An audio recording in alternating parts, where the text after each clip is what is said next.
Good afternoon વિદ્યાર્થી મિત્રો, આપનું હાર્દિક સ્વાગત છે આપણી યુટ્યુબ ચેનલ એમડી એકેડમીમાં। આજે આપણે વાત કરવાની છે મિત્રો જે 10 જાન્યુઆરી 2025ના મોસ્ટ ઇમ્પોર્ટન્ટ કરંટ અફેર વિશે। અને આ કરંટ અફેર ગુજરાતની બધી જ એક્ઝામ માટે મોસ્ટ ઇમ્પોર્ટન્ટ છે, ખાસ કરીને આવનારી પોલીસ કોન્સ્ટેબલની એક્ઝામ માટે। તો વધુ સમય ના બગાડતા પહેલાં શરૂઆત કરીએ આજના કરંટ અફેરની।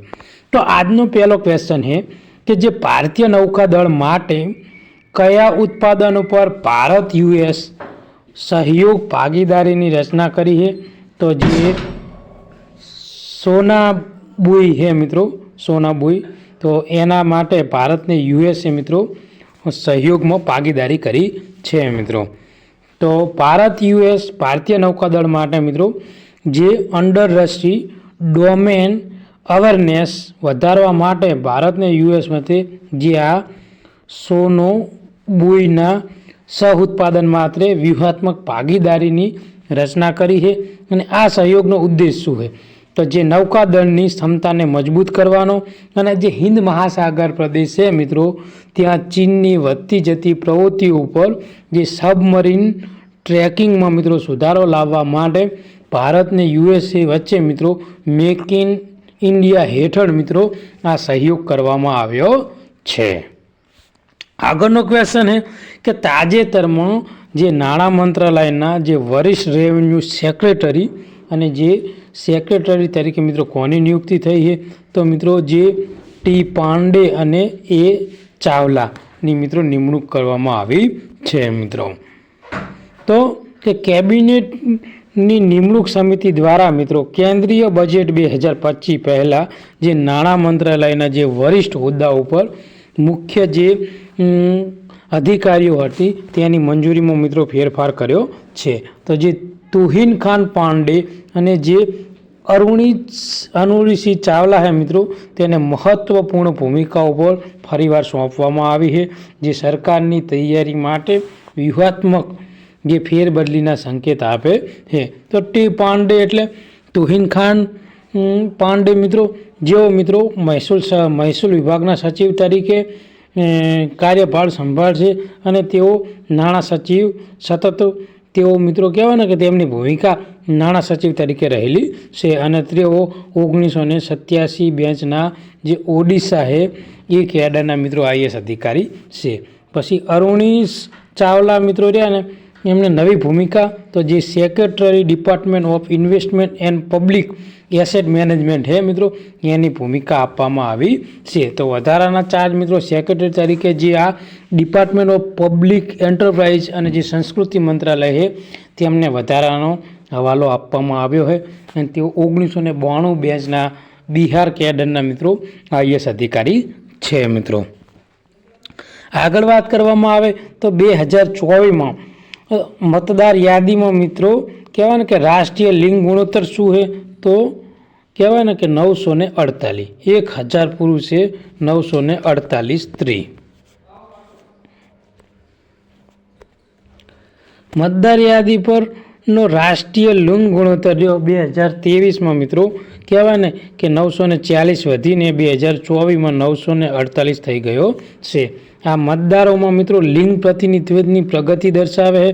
વધુમાં 4 પૂર્વોત્તર રાજ્યોમાં મણિપુર, મિઝોરમ, મેઘાલય અને અરુણાચલ પ્રદેશમાં મિત્રો જે આ રાષ્ટ્રીય સરેરાશને મિત્રો વટાવી દીધી છે। અને જે ચૂંટણીમાં ભાગીદારીઓમાં લિંગ સમાનતા હાંસિલ કરવાનો એક નોંધપાત્ર પ્રગતિ મિત્રો દર્શાવે છે। તો આવનારી એક્ઝામ માટે મિત્રો આ મોસ્ટ ઇમ્પોર્ટન્ટ ક્વેશ્ચન છે। આગળનો ક્વેશ્ચન છે કે નાણાકીય વર્ષ 2024-25 માટે ભારતનો અંદાજિત જીડીપી વૃદ્ધિ દર કેટલો છે? તો 6.4% મિત્રો રહેશે 2024-25નો। તો નેશનલ સ્ટેટિક ઓફિસ દ્વારા મિત્રો 2024-25માં જે ભારતનો જીડીપી વૃદ્ધિ દર છે મિત્રો એ 6.4% રહેવાનો અંદાજ લગાવવામાં આવ્યો છે। જો કે 2023-24ની વાત કરવામાં આવે તો મિત્રો તેમાં 8.2 વૃદ્ધિથી મંદી પ્રતિનિધિત્વ કરશે અને ભારતના જે વૈશ્વિક સ્તરે સૌથી ઝડપથી વિકસતી મુખ્ય અર્થવ્યવસ્થા બની ગઈ છે અને આ અંદાજિત વૃદ્ધિ જે બાંધકામ જેવા ક્ષેત્રોને સ્થિતિસ્થાપકનું રેખાંકિત કરે છે, જેમાં 8.6% વૃદ્ધિ અપેક્ષા છે અને જે નાણાકીય સેવાઓની મિત્રો કહેવાય ને કે 7.3% વૃદ્ધિ છે મિત્રો. તો 2024-25નો તમારા જીડીપી મિત્રો 6.4% રહેવાનો અંદાજ છે, જે નેશનલ સ્ટેટિસ્ટિકલ ઓફિસ દ્વારા મિત્રો એનો અંદાજ લગાવવામાં આવ્યો છે. આગળનો ક્વેશ્ચન કે ઈ શ્રમ પોર્ટલને કેટલી અનુસૂચિત ભાષામાં વિસ્તૃત કરવામાં આવ્યું છે? તો 22 ભાષામાં તેને મિત્રો વિસ્તૃત કરવામાં આવ્યું છે. ઈ શ્રમ પોર્ટલમાં અસંગઠિત કામદારોને કલ્યાણ યોજનાઓ સુધી પહોંચવામાં મદદ કરવાના હેતુથી મિત્રો ભારતની તમામ જે 22 અનુસૂચિત ભાષાઓ હોય એને સમર્થન આપવા માટે વિસ્તૃત કર્યું છે. અને આ જે કહેવાય ને કે પાસીની પ્રોજેક્ટ દ્વારા મિત્રો સુવિધાઓ આપવામાં આવેલ છે અને અપગ્રેડ કર્યું છે આ પોર્ટલને. આ પોર્ટલમાં વધુ સુલભતા દર્શાવે, જેમાં કામદારો તેમની મૂળ ભાષાઓની નોંધણી અને માહિતી મેળવવાની મંજૂરી આપે છે મિત્રો. અને અગાઉ ફક્ત અંગ્રેજી, હિન્દી, કન્નડ અને મરાઠી ભાષાઓ જ માત્ર ઉપલબ્ધ હતી.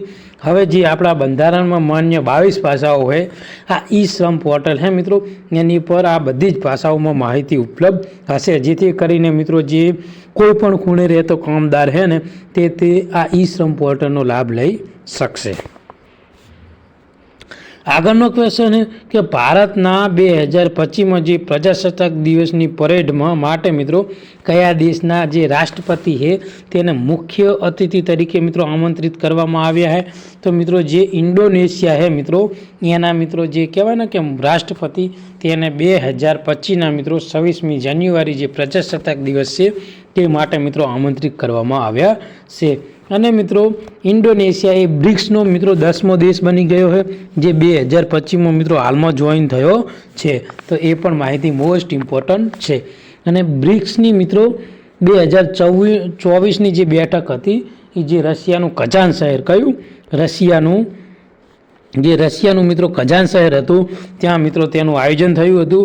અને 2025ની બેઠક મિત્રો બ્રાઝિલમાં યોજાવાની છે મિત્રો. ઇન્ડોનેશિયાના રાષ્ટ્રપતિ એવા પ્રેબોવો સુબિયાન્ટોએ મિત્રો 2025માં જે એ પ્રજાસત્તાક દિવસ છે એની પરેડમાં મુખ્ય અતિથિ તરીકે ભાગ લેવાના છે. આ મુલાકાત ભારત અને જે ઇન્ડો એશિયા વચ્ચેના મિત્રો જે સંબંધો છે તેને મજબૂત કરવાની દિશામાં એક મહત્વપૂર્ણ કહેવાય ને કે પગલું છે, અને જે ભારતની એક્ટ ઇવેન્ટ પોલિસીને પ્રતિબિંબિત કરે છે. કે સિગ્નેચર ગ્લોબલના મુખ્ય નાણાકીય અધિકારી તરીકે કોની નિમણૂક કરવામાં આવી છે, જે 7 જાન્યુઆરી 2025થી મિત્રો પ્રભાવિત એટલે કે તેમનો કાર્યભાર સંભાળશે? તો મિત્રો છે સંજય કુમાર શર્મા મિત્રો જે સિગ્નેચર ગ્લોબલના મુખ્ય અતિથિ તરીકે તેઓ કાર્યભાર સંભાળવાના છે. તો મિત્રો વાત કરવાની છે સંજીવ કુમાર શર્મા, જેને સિગ્નેચર ગ્લોબલના મિત્રો કહેવાય ને કે CFO તરીકે મિત્રો નિયુક્તિ કરવામાં આવી, અને જે 7 જાન્યુઆરી તેમનો કાર્યભાર સંભાળવાના છે. તેઓ ફાઇનાન્સ એન્ડ M&A, કરવેરા અને જે વ્યૂહાત્મક નિર્ણય લેવામાં લગભગ 30 વર્ષથી મિત્રો તેમને પોતાના જે કાર્યકાળ છે મિત્રો એનો ચાર્ટર્ડ એકાઉન્ટ તરીકે મિત્રો તેમને અનુભવ છે મિત્રો. AFC એશિયન કપ 2027ની મિત્રો યજમાની કયો દેશ કરવાનો છે? તો જે AFC એશિયન કપ છે 2027નો એનો યજમાની કરવાનો છે મિત્રો સાઉદી અરબ. તો AFC એશિયન કપ 2027નું આયોજન જે સાઉદી અરબનું જે રિયાદ શહેર છે ઉપરાંત જેદાહ અને અલ ખોબર જેવા શહેરોમાં મિત્રો 7 જાન્યુઆરીથી લઈને 5 ફેબ્રુઆરી સુધી મિત્રો જ્યાં AFC મિત્રો એશિયન કપ છે મિત્રો એનું આયોજન થવાનું છે. અને મેચો રિયાદના જે કિંગ કહેવાય ને કિંગ ફહદ સ્પોર્ટ સિટી અને જે જેદાંગ કિંગ અબ્દુલ્લા સ્પોર્ટ સિટી મિત્રો પ્રીમિયર લીગ વગેરે સ્થળોએ મિત્રો આ મેચોનું આયોજન થવાનું છે. તો કે British junior open 2024 under 17 girls સિગન્સનો ખિતાબ કોણે જીત્યો છે? તો જે કહેવાય ને કે મિત્રો કે અનાહત સિંઘે દ્વારા મિત્રો આ જે ખિતાબ જીતી લેવામાં આવ્યો છે. આગળનો ક્વેશ્ચન છે કે એથ્લેટિક્સ ફેડરેશન ઓફ ઇન્ડિયાના નવા પ્રમુખ તરીકે કોની પસંદગી કરવામાં આવી છે? તો બહાદુરસિંહ સગુની મિત્રો જે એથ્લેટિક્સ ફેડરેશન ઓફ ઇન્ડિયાના નવા પ્રમુખ તરીકે મિત્રો તેમની નિમણૂક કરવામાં આવી છે. મિત્રો શું છે ડિટેલ? તો કે શોર્ટ પુટમાં એશિયન ગેમ્સના સુવર્ણ પદક વિજેતા અને પદ્મશ્રી પૂજક વિજેતા એવા બહાદુરસિંહ સાગુનું ચંડીગઢમાં વાર્ષિક સામાન્ય સભા દરમિયાન એથ્લેટિક્સ ફેડરેશન ઓફ ઇન્ડિયાના કહેવાય ને કે નવા પ્રમુખ તરીકે તેમનું નિમણૂક કરવામાં આવેલી છે. તેઓ અદિલે સમીરવાલાની જગ્યાએ મિત્રો કોની જગ્યાએ? અદિલે સમીરવાલાની જગ્યાએ તેઓ પોતાનો કાર્યભાર સંભાળશે. શેનું? તો કે એથ્લેટિક્સ ફેડરેશન ઓફ ઇન્ડિયાનો મિત્રો 3 વર્ષ માટે તેઓ કાર્યભાર સંભાળવાના છે. મિત્રો